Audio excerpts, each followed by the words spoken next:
অলৌকিক মনে হলেও সত্য যে এখনো ভাগ্যক্রমে বেঁচে আছেন পুলিশের গুলিতে আহত আমির।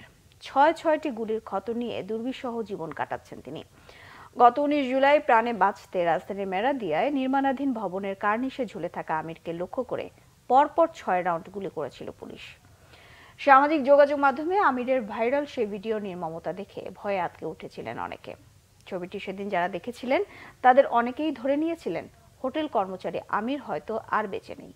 আসলে কি ঘটেছিল সেদিন, কিভাবেই বা বেঁচে গেলেন সেই কিশোর, তারই খবর জানাচ্ছেন এস.এম. ফয়েজ।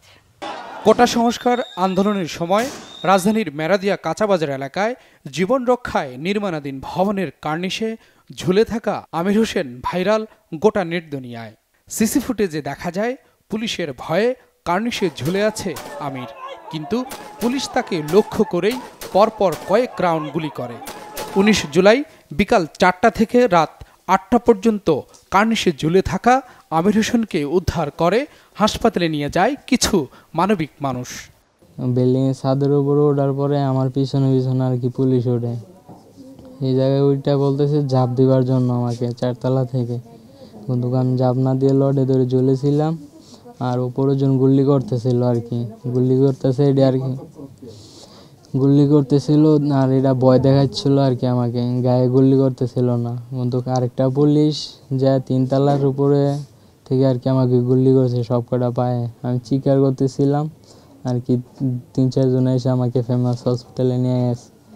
তারপরে এখানে সেলাই মিলাই ব্যান্ডেজ করার পরে রাত্রে 12টা বাজে আর কি ঢাকা মেডিকেল পাঠানো হয়। সে জায়গায় 3 দিন চিকিৎসা করার পরে ছুটি দিয়ে দিচ্ছে। কিভাবে সেদিন অলৌকিকভাবে বেঁচে গেলেন সে কথাও তুলে ধরে আমির হোসেন। আমি বলবো যেন তার শাস্তি হয়। সে আমাকে নির্দোষে গুলি করছে বা আমাকে কিছু বলার টাইম দেয় না, আয়া ডাইরেক্ট গুলি ছাড়িয়ে দিছে। তার শাস্তি যেন আর কি সরকারের কাছে চাওয়া যেন আমার পাওয়ার জন্য আর কি তার কিছু সাহায্য করে আর কি, যে পা সুস্থ ওঠার জন্য বা কিছু টাকা পয়সা দিয়ে যেন কিছু সাহায্য করে আর কি। চিকিৎসা শেষে বাসায় ফেরা আমির হোসেনের সেবা করছেন তার ফুফু। 2 ভাই ফুতে কাজ করতো, ওই টাকা থেকে কিছু ঘর ভাড়া দিয়ে খাওয়াইয়া কিছু রাখতাম আমার ভাইজিরে বিয়ে দেওয়ার জন্য। সেই টাকা দিয়ে এখন চিকিৎসা করতেছি। সরকারের কাছে আমরা এটাই চাই যে পুলিশ আমার ভাই ফুতেরে বিনা কারণে তুলি গুলি করছে, তার বিচার হোক। প্রতিবেশীরা বলেন জীবন ভিক্ষা চাইলেও মন গলেনি পুলিশের। দিন মজুরি করে রাখা, বাবা না, বাবা থুয়া বাবা নাই, মা তো নাই, তো এই অসহায় ছেলে কোথায় যাবে, কোথায় গিয়ে দাঁড়াবে, আর দেখবে কে? এই যে আজকে 1 মাস বিছনাত পড়ে রয়েছে, ও কেউ সাহায্য করার মতন মানুষ নাই। একটা ভাই কামাই করে 2টা সংসার চালা কি সম্ভব? তাহলে এরা যদি সরকারের না আসা চাইব কে? আর যে ওকে এই অবস্থা করছে তার কঠিন শাস্তি দেওয়া হোক। মৃত্যুর দরজা থেকে ফিরে আসা আমির তার স্বজনেরা বিচার চান গুলি বর্ষণকারী নিষ্ঠুর সেই 3 পুলিশ সদস্যের। এস.এম. ফয়েজ, বাংলা ভিশন, ঢাকা। বক্তব্য ভুলভাবে উপস্থাপন করে সামাজিক যোগাযোগ মাধ্যমে অপপ্রচার চালানো হচ্ছে বলে অভিযোগ করেছেন বিএনপি নেতা ইশরাক হোসেন। নিজের ফেসবুক পেজে দেয়া বক্তব্যে তিনি বলেন, অন্তর্বর্তী সরকারের প্রধান উপদেষ্টাকে নিয়ে তার বক্তব্য বিকৃত করে অপপ্রচার করছে আওয়ামী লীগ।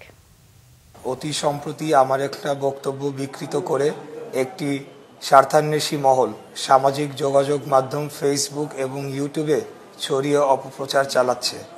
গত 13ই আগস্ট রাজধানীর সবুজবাগ বৌদ্ধ মন্দিরে গিয়ে বৌদ্ধ সম্প্রদায়ের খোঁজ খবর নেই এবং তাদের নেতৃবৃন্দের সাথে মত বিনিময় করি। সেখানে থাকা সাংবাদিকরা সাবেক স্বরাষ্ট্র উপদেষ্টা ব্রিগেডিয়ার জেনারেল সাখাওয়াত হোসেনের একটি বক্তব্য নিয়ে প্রশ্ন করলে তার প্রতি উত্তরে আমি সে সময় স্বরাষ্ট্র উপদেষ্টার পদত্যাগ চেয়ে মন্তব্য করি। সেদিনের সেই বক্তব্যকে বিকৃত করে এবং বিকৃত টাইটেল যোগ করে আওয়ামী পরাজিত শক্তি ডক্টর মোহাম্মদ ইউনূস ও আমাকে নিয়ে বিভ্রান্তি ছড়ানোর অপচেষ্টা চালাচ্ছে। প্রফেসর ডক্টর মোহাম্মদ ইউনূস সম্পর্কে আমার অবস্থান স্পষ্ট করে বলতে চাই, আমি বহু বছর আগে থেকেই ডক্টর মোহাম্মদ ইউনূসের একজন বড় ভক্ত। আওয়ামী পরাজিত গোষ্ঠী ও তাদের দোসররা এখন বিভিন্ন প্রোপাগান্ডা ছড়িয়ে এবং নানা অপকৌশলে দেশকে অস্থিতিশীল করার অপচেষ্টায় লিপ্ত। এ ব্যাপারে দেশবাসীকে বিশেষভাবে সতর্ক থাকার অনুরোধ জানাচ্ছি। একই সাথে যারা এমন নোংরা কাজ করে দেশকে অস্থিতিশীল করার ষড়যন্ত্র করছে তাদের বিরুদ্ধে আইনানুগ ব্যবস্থা নেওয়ার জন্য আইন শৃঙ্খলা বাহিনীর প্রতি আহ্বান জানাচ্ছি। এই ছিল এখনকার মতো। পরের সংবাদ সকাল 11টায় দেখার আমন্ত্রণ রইল। এছাড়া বাংলাভিশন সংবাদ ও সংবাদ সংশ্লিষ্ট অনুষ্ঠান দেখতে ভিজিট করুন www.bbnews24.com ও facebook.com/banglavisionnews। সাবস্ক্রাইব করুন youtube.com/banglavisionnews। সঙ্গে থাকায় ধন্যবাদ সবাইকে।